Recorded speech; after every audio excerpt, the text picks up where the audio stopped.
I'm going to share another piece with you before I allow you to enjoy each other. So this poem will not rhyme. This poem is officially a protest of saying sounds that sound the same. I don't know where it started. It might have been Dr. Seuss. Maybe Rakim. They were amongst the first to really sing to me, and then came Shakespeare and Jay-Z, unraveling a pentameter mystery, and it's brought bliss to me throughout my history. I mean, it's clearly a habit I have trouble resisting, you see. Not this poem. This poem will not rhyme. This poem is about doing things differently, changing the beat, finding a new rhythm, stopping something you've gotten really comfortable with. This poem is about lizards. Lizards are an amazing creature. Lizards can be found on all but one continent of the earth. There are almost 1,800 different types of lizards within the lizard species. Lizards get around. Another interesting fact about the lizard is that many of them have the ability to release their tail.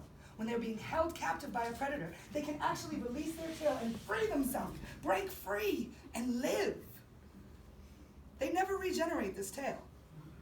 And so you may very well find some lizards teetering around, trying to find their balance without this appendage that they thought they'd have forever.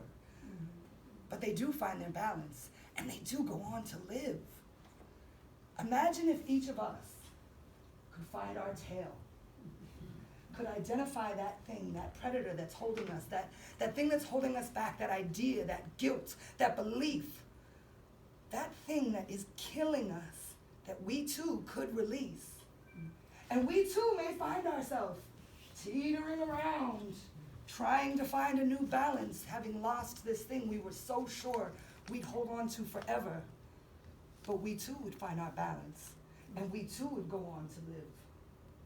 And that, my friends, is why this poem can't rhyme, because sometimes you can get caught in a rhythm and not even notice that you're stuck there. Sometimes you actually have to be intentional to pull yourself out, to put new footprints in the snow, to make a new beat on the drum, to learn a new instrument.